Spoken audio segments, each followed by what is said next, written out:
नमस्ते दोस्तों। तो कैसे हैं आप? जैसे कि आप देख रहे होंगे हम पोटेंशियल एनर्जी को लेकर चल रहे थे, बीच में थोड़ा गैप हुआ, घर में कुछ प्रॉब्लम थी इसीलिए, तो उसके लिए सॉरी। अब हम आगे और चल रहे हैं। तो हमें क्या पढ़े थे? Potential energy. हमने पीछे देखा पोटेंशियल एनर्जी होती क्या है, बहुत अच्छे एग्जांपल लेकर समझते हुए चले।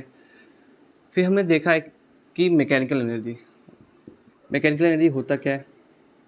हमने देखा मैकेनिकल एनर्जी होती है काइनेटिक एनर्जी को अगर हम उसके पोटेंशियल एनर्जी से जोड़ दें, काइनेटिक एनर्जी और पोटेंशियल एनर्जी किसी सिस्टम को जोड़ दे तो टोटल हम कहेंगे मैकेनिकल एनर्जी। क्या कहेंगे?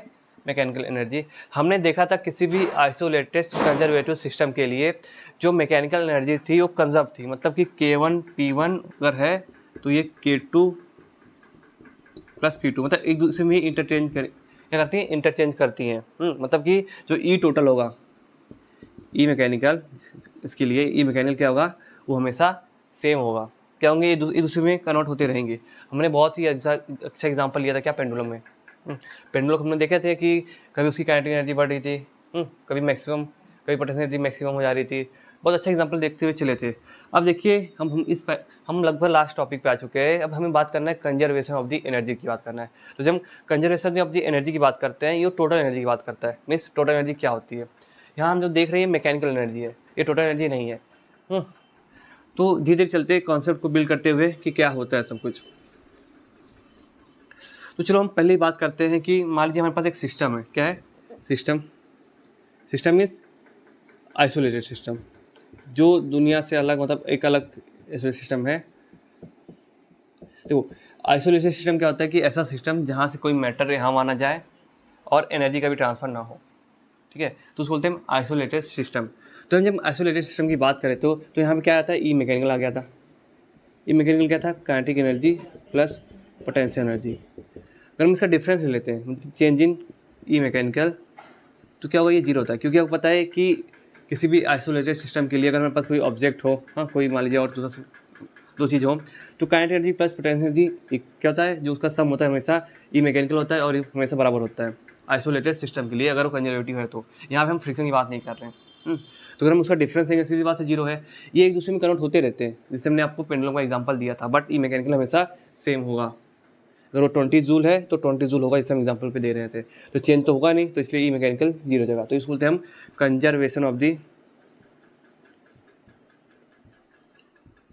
Mechanical energy. इसको हमने देखा था। तो ये हमारा था isolated system, isolated conservation system. यहाँ पे कुछ बाहर से इंटरफेयर नहीं होता। अगर हम मान लेते हैं कि हमारा जो आइसोलेटेड सिस्टम था अब वो आइसोलेटेड ना होते हुए कि आइसोलेटेड ना है, मतलब कि इससे अब हम क्या कर सकते हैं, इस पर कोई वर्क कर सकते हैं। मीन्स यहाँ से हमारे पास कोई एक्सटर्नली हम क्या करें, इस पर वर्क करें। अब जब हम इस पर वर्क करेंगे तो वर्क क्या हो सकता है? हमारा जो डब्लू होगा। ठीक है, अब देखिए जो वर्क है यहाँ पे किसी सिस्टम के अंदर जो ग्रेविटेशनल फोर्स ये सब काम कर रहा है वो नहीं है, ये हम अलग से वर्क कर रहे हैं। मीन्स वर्क अप्लाई कर रहे हैं, वर्क एक्सटर्नल की बात कर सकते हैं। तो वर्क पॉजिटिव हो सकता है। जब पॉजिटिव होगा हम बोलेंगे कि वर्क डन ऑन सिस्टम। अगर ये नेगेटिव होगा तो हम कहेंगे वर्क डन बाय सिस्टम। ठीक है, वैसे जब work done on the system में सिस्टम की एनर्जी बढ़ेगी तो हम पॉजिटिव लेके चलते हैं।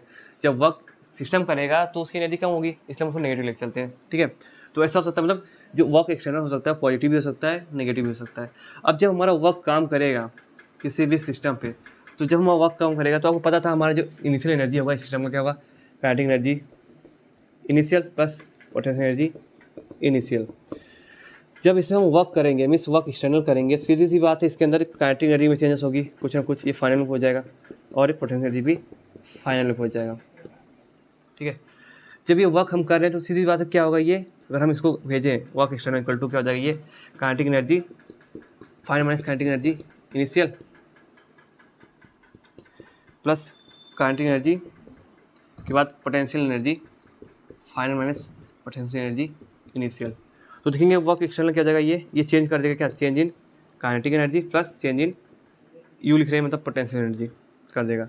और ये जीरो नहीं होगा, जनरली जीरो नहीं होगा। जब हम आइसोलेटेड सिस्टम की बात कर रहे थे जिसको हम बोलते ई मैकेनिकल हो रहा था, तो चेंज इन जब हम पोटेंशियल एनर्जी की बात करते, चेंज इन मैकेनिकल एनर्जी की बात करते हैं, means change in kinetic energy plus change in potential energy, ये जीरो हो रहा था क्योंकि ये एक दूसरे में चेंज कर रहे थे, तो नेट चेंज नहीं होगा ना, तो इसमें जीरो। बट यहाँ पे वर्क किया जा रहा है तो क्या होगा, जब वर्क करेंगे तो क्या होगा, उसमें बढ़ के आएगा कुछ ना कुछ, ठीक है।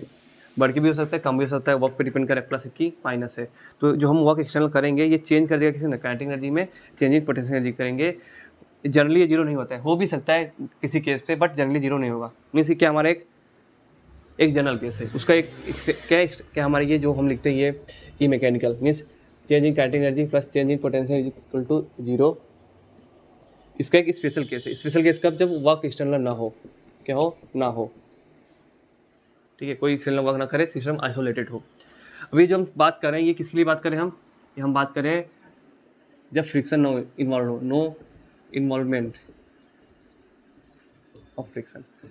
जब हम फ्रिक्शन की बात करेंगे कुछ और भी चीज़ें इंक्लूड कर जाएंगी। आपको पता है वर्क क्या है कि एजेंट है जो फोर्स के माध्यम से एनर्जी में ट्रांसफर करता है, मीन्स एनर्जी को कम करता है किसी सिस्टम में या ज़्यादा करता है कि नहीं। तो हमारे पास क्या फॉर्मूला मिला, फॉर्मूला मिल गया हमारा क्या डब्लू एक्सटर्नल, जो हम एक्सटर्नली वर्क कर रहे हैं ये क्या करेगा, चेंज इन काइनेटिक एनर्जी कर देगा या चेंज इन पोटेंशियल एनर्जी का सम होगा। तो ये होगा हमारा एक आंसर, जब फ्रिक्शन इन्वॉल्व ना हो, नो फ्रिक्शन इन्वॉल्व, ठीक है। अभी आइसोलेटेड सिस्टम नहीं हुआ क्योंकि इस पर हम एनर्जी ट्रांसफर करें, तो ये अभी आइसोलेटेड सिस्टम नहीं हुआ। जब आइसोलेटेड सिस्टम था तो E mechanical means delta K plus delta U equal to zero आ रहे थे, बट यहाँ पे जीरो नहीं हो सकता है, जनरली जीरो नहीं होगा, ठीक है, किसी केस में हो सकता है। तो इतना देख लिया हम लोग, आपको इसके सभी नोट्स मिल जाएंगे, टेंशन की ज़रूरत नहीं है।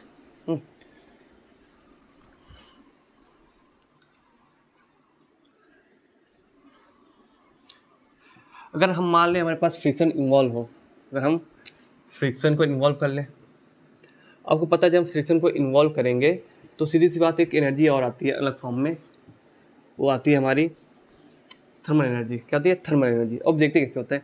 मान लेते सिस्टम है हमारा, सिस्टम वहाँ पे एक हमारे पास ब्लॉक है। अब ये सिस्टम तो आइसोलेटेड है नहीं क्योंकि अब यहाँ पे वर्क होगा एक्सटर्नल फोर्स के द्वारा।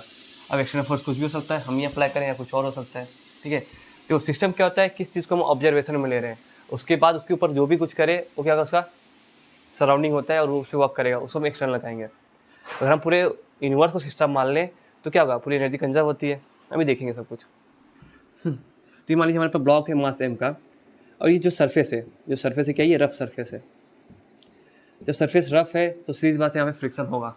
अब हम मान लीजिए एक फोर्स लगा रहे हैं, एफ फोर्स।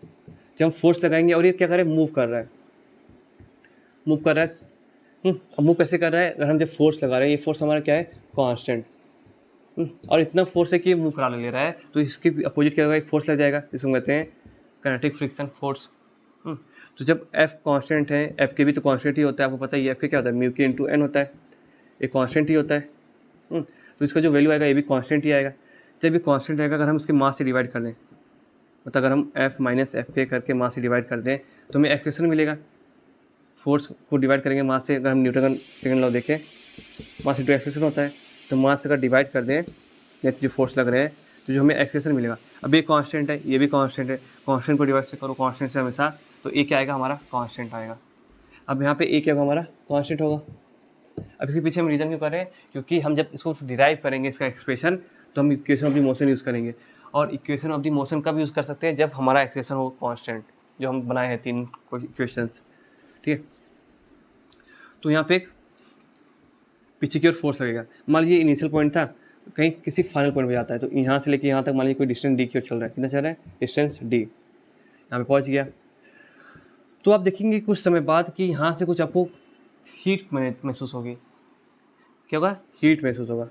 और आपको पता है हीट एक एनर्जी नहीं होती है। जब एनर्जी का ट्रांसफर हो, मान लीजिए एक टेम्परेचर T1 है, यहाँ पे T2 है, अगर T1 is greater than T2 है तो क्या हुआ, कुछ एनर्जी ट्रांसफर होती है T1 से T2 की ओर। तो जब एनर्जी ट्रांसफ़र होती है, जब एनर्जी ट्रांसफ़र होने लगती है, तो इसी एनर्जी को हम दूसरा नाम देते हैं, बोलते हैं ये हीट होगा। जब टेम्परेचर डिफरेंस की वजह से एनर्जी ट्रांसफ़र होती है तो ये ट्रांसफ़र ऑफ द एनर्जी को हम हीट कहते हैं, ठीक है। हीट एनर्जी होती नहीं है, मतलब इंडिपेंडेंटली एग्जिस्ट नहीं करता है, ठीक है। तो ये ट्रांसफ़र होने पर आता है। तो जो आपको हीट महसूस होगा, सरफेस को आप टच करेंगे तो बोलेगा कि इसका टेम्परेचर बढ़ चुका है, तो इसी को हम कहते हैं क्या, जो एनर्जी है ये क्या है, थर्मल एनर्जी है, थर्मल एनर्जी, है कि नहीं। तो आपको लग रहा है कि यहाँ पे हम क्या कर रहे हैं, जो हम वर्क कर रहे हैं, ये वर्क क्या कर रहा है, चेंज इन कर दे रहा है मैकेनिकल एनर्जी में, मतलब काइनेटिक एनर्जी पोटेंशियल में तो चेंज तो करेगा ही, सीधी सी बात है, बट इसके साथ चेंज इन थर्मल एनर्जी भी कर रहा है। तो बस यही एक्सप्रेशन लाना है। अभी हम जो ये लिखे हैं पहले वाला जिसमें फ्रिक्शन इन्वॉल्व नहीं था, ई एक्सटर्नल, तो देखेंगे change in kinetic energy plus change in potential energy क्या होता है, चेंज इन मैकेनिकल एनर्जी होता है कि नहीं। तो जब फ्रिक्शन इन्वॉल्व नहीं था, जब फ्रिक्शन इन्वॉल्व होगा तो एक नया टर्म आ जाएगा जो थर्मल एनर्जी होती है, बस इसको हम ड्राइव करेंगे, है कि नहीं। अगर आपको फास्ट लग रहा है तो हम सोच सकते हैं, आप कमेंट करके बताइए कि आपको फास्ट लग रहा है क्या, फास्ट नहीं, आपको समझ में आना चाहिए, बस ये है।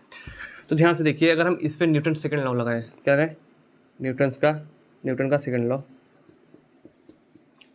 तो क्या होगा, एफ नेट जो होता है मास इंटू एक्सेलरेशन होता है। अगर हमारा मास कांस्टेंट है, अगर हम बात करें, चलिए मान लीजिए इस सिस्टम जो काम हो रहा है ये अलॉन्ग एक्स एक्सिस से हो रहा है, मीन्स सेम हाइट पे। अगर एक्स एक्सिस की बात करें मतलब इसका जो हाइट है सेम है, means same potential energy E वाई मान के चल रहे उसी पे है। तो ये हो जाएगा। अगर हम अलॉन्ग ले लें इधर एक्स एक्सिस की ओर, तो क्या भाई ये एफ नेट एक्स या F X net equal to mass into A X. अब देखेंगे हमारा जो एक्स एक्सिस की ओर है, अगर हम देखें ब्लॉक बनाए एम है, यहाँ पे एक फोर्स एफ लग रहा है, इसके अपोजिट एफ के फोर्स लग रहा है, और ये मूव कर रहा है एक्सेलेरेशन से, इसका जो इफेक्ट है एक्सेलेरेशन है। और ये ए एक्स हमारा यही है, ए एक्स का ए है। तो जब हम इसको लिखेंगे तो जगह एफ इस साइड लग रहा है, पॉजिटिव साइड तो पॉजिटिव होगा, minus F K equal to mass into acceleration. तो अगर हम यहाँ देखें हमें एक इक्वेशन मिल गया,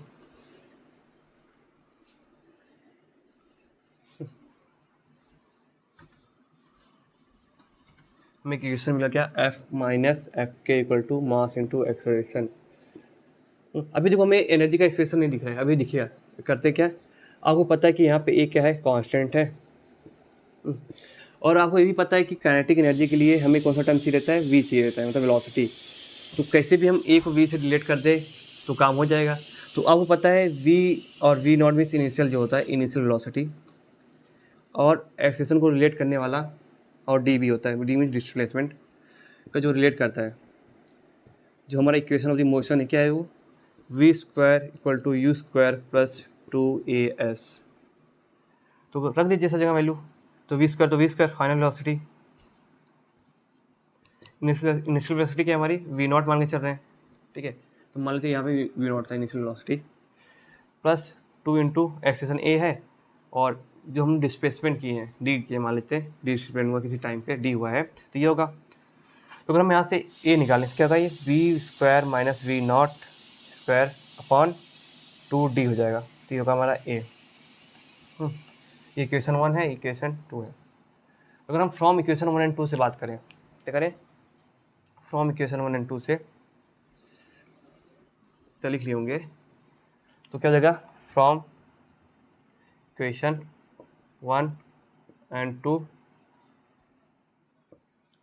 तो F minus F K equal to mass into, एक जगह पुट कर दीजिए, तो क्या होगा ये V square minus V naught square upon 2d।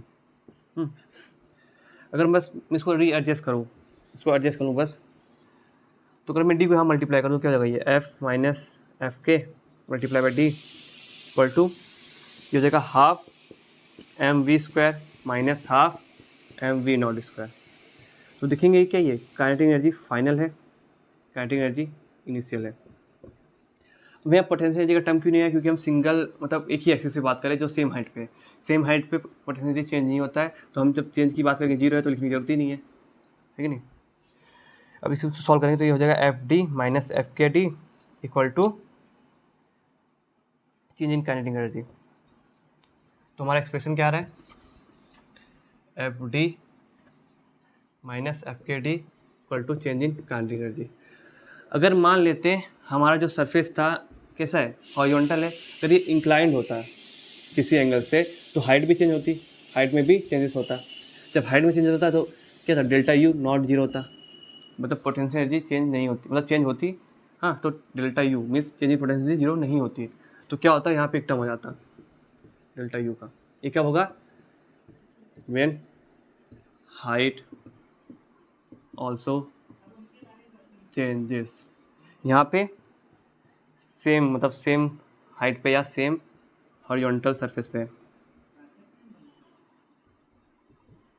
जहाँ पे हाइट क्या है, सेम है, तो डेल्टा यू हमेशा 0 होगा। मीन्स ये जनरल केस है, उसका स्पेशल केस ये है, ठीक है। तो अगर इसको हम अच्छे से लिखें तो क्या होगा, F D minus F K D. अब देखेंगे क्या, ये चेंज इन मैकेनिकल है, चेंज इन मैकेनिकल एनर्जी है। तो अगर हम लिखें तो एफ डी इक्वल टू हो जाएगा E change in mechanical plus F K D. अब देखिए एफ डी है क्या, आपको पता है वर्क क्या होता है। अगर हम वर्क एक्सटर्नली करें, हमारा फोर्स क्या कर रहा है, एफ कम कर रहा है, डी लग रहा है सामने ही, मतलब उसी एंगल में हमारा, मतलब अगर हम देखें डिस्प्लेसमेंट भी इस साइड हो रहा है डी, फोर्स भी इस साइड लग रहा है, मीन्स थीटा की वैल्यू क्या है 0। तो कॉस थीटा मीन्स कॉस 0, इसकी वैल्यू 1 होती है, तो ये हो जाएगा एफ डी। तो वर्क एक्सटर्नल हमारा क्या हो जाएगा, एफ डी हो जाएगा। तो इसको हम क्या लिख सकते हैं, work external equal to change in mechanical energy plus F K D. अब ध्यान से देखिए, चेंज इन मैकेनिकल एनर्जी और मीन्स काइनेटिक एनर्जी पोटेंशियल में चेंज हो रहा है, नहीं भी हो सकता है, जनरली होती है, ठीक है। तो चेंज इन मैकेनिकल एनर्जी हो रहा है प्लस एफ के टी का जो टर्म आ रहा है, या जो ये हीट प्रोड्यूस हो रही है हमारे सरफेस पे रगड़ने की वजह से, ये जो एफ के टी का टर्म है वही चीज़ दिखा रहा है। क्या दिखा रहा है ये, कि ये चेंज इन थर्मल एनर्जी है। तो अगर हम इसको अच्छे से लिखे तो क्या जाएगा, ये जो हम डब्ल्यू एक्सटर्नल काम कर रहे हैं, इसमें कुछ काम की वजह से ये मैकेनिकल में चेंजेस कर रहा है, और कुछ काम की वजह से इसके अंदर हीट प्रोड्यूस हो रही है, इसको हम कहते हैं थर्मल एनर्जी। ठीक है, तो ये हमारा सेकेंड एक्सप्रेशन आ गया। तो अगर इसको देखें तो देखिए क्या था इससे पहले, अगर लिख दें इसके बाद, जब हमारा क्या था, नॉट इन्वॉल्व था क्या, फ्रिक्शन, और हम वर्क कर रहे थे एक्सटर्नली, तो वर्क एक्सटर्नल क्या कर रहा था, बस चेंज इन मैकेनिकल एनर्जी कर रहा था। अगर हमारा क्या है, फ्रिक्शन इन्वॉल्व है, तो एफ एक्सटर्नल क्या कर रहा था, चेंज इन मैकेनिकल एनर्जी करेगा, प्लस कुछ उसमें से चल जाएंगे किसके अंदर, चेंज इन थर्मल एनर्जी। अब ध्यान समझिए कि यहाँ पे जो चेंज करेगा ज़्यादा करेगा, यहाँ पे चेंज कम करेगा, क्योंकि अगर मान लेते हैं हम 100 जूल का काम कर रहे हैं, तो 100 जूल का इसमें चेंजेस होगा, क्योंकि और कहीं जाएगा नहीं। अगर हम यहाँ पे देखिए भाई सेम 100 जूल का काम कर रहे हैं, हो सकता है एक ले लेते हैं एस्टिमेट कि इसमें से मान लीजिए इसमें 60 जूल का काम ये कर देगा, चेंज करेगा, और 40 जूल इसमें चले जाएंगे, ठीक है नहीं। मीन्स यहाँ पे अगर फ्रिक्शन नहीं है तो पूरा चेंजेस करेगा, अगर फ्रिक्शन है तो थोड़ा ही चेंज करेगा और थोड़ा इसमें चले जाएगा एक्सटर्नल में, ठीक है नहीं। तो दोनों ये चेंज होंगे, सेम नहीं होंगे, क्योंकि एक्सप्रेशन सेम नहीं है। यहाँ पे फ्रिक्शन इन्वॉल्व है, तो जो बाकी थोड़ी सी एनर्जी कहाँ चली जाएगी, थर्मल में कन्वर्ट हो जाएगी, ठीक है। ये कब है, जब हमारा सिस्टम आइसोलेटेड नहीं है, बाहर से काम हो रहा है इसके ऊपर, ठीक है। तो ये हो गया। अब मैंने ये सब क्यों बताया, हमने अभी तक देखा मैकेनिकल एनर्जी में चेंज हो रहा है, जब फ्रिक्शन इन्वॉल्व हुआ तो चेंज इन थर्मल एनर्जी भी हो गई। और भी चीज़ें होती हैं, चेंज इन जिसको हम कहते हैं change in internal energy, molecule के बीच में जो एनर्जी होती है उसके अंदर भी चेंज हो सकते हैं इंटरनली, ठीक है। जैसे मैं एक बॉडी हूँ, बॉडी मेरे पास मास है, आपको पता है मास क्या है, एक compress form of the energy है, तभी तो E इक्वल टू mc² है। वो E इक्वल टू mc² जो आइंस्टाइन ने इक्वेशन दिया था, इसमें बड़ी खासियत की बात क्या है कि ये मास को बताता है कि मास को भी हम एनर्जी में कन्वर्ट कर सकते हैं, एनर्जी को हम मास में कन्वर्ट कर सकते हैं। मीन्स मास एनर्जी कुछ अलग अलग चीज़ नहीं है, सेम चीज़ है। एनर्जी के जो कंप्रेस फॉर्म में जो हम लिखते हैं वो मास है, हाँ, और जो फ्री फॉर्म होता है उसको हम नॉर्मली देखते हैं लाइट फॉर्म की एनर्जी देखते हैं, ठीक है। इसलिए बहुत खास है इस E इक्वल टू mc²। अब मैं ये सब क्यों कर रहा हूँ, मैं इसलिए कर रहा हूँ ताकि आप धीरे धीरे समझें कि कैसे एनर्जीज में बस मैकेनिकली नहीं आता है, और भी चीज़ें आती हैं। तो अभी हमने थर्मल एनर्जी देखा, ऐसे ही अगर हम बात करें कि कोई सिस्टम है, इसके अंदर फ्रिक्शन भी इन्वॉल्व है, हाँ, और इसमें हम वर्क कर रहे हैं कुछ, और इसके अंदर इंटरनल कुछ चीज़ें हैं, इंटरनल उसकी एनर्जी है, उसके अंदर भी चेंजेस कर रहे हैं हम लोग, इंटरनल कॉन्स्टिट्यूएंट को भी चेंज कर रहे हैं, काइनेटिक एनर्जी पोटेंशियल तो चेंज ही होगी सिस्टम की हमारी। तो क्या होगा, अगर हम वर्क एक्सटर्नल कर रहे हैं तो क्या करेगा, ये चेंज इन मैकेनिकल एनर्जी कर देगा, मीन्स पोटेंशियल प्लस काइनेटिक में चेंज करेगा, प्लस चेंज इन थर्मल में भी कर सकता है। मतलब जितनी भी पॉसिबल एनर्जी होती है, चेंज इन क्या केमिकल बोल देते चलिए, केमिकल एनर्जी, या चेंज इन इंटरनल एनर्जी बोल देते हैं, ठीक है, केमिकल इंटरनल बोल देते हैं। तो जितनी भी पॉसिबल एनर्जी होगी अगर हम सबको कंसिडर कर लें तो और भी एनर्जी आ जाएंगी। अब जितना पता उतना लिख दे रहा हूँ मैं, और भी होती हैं।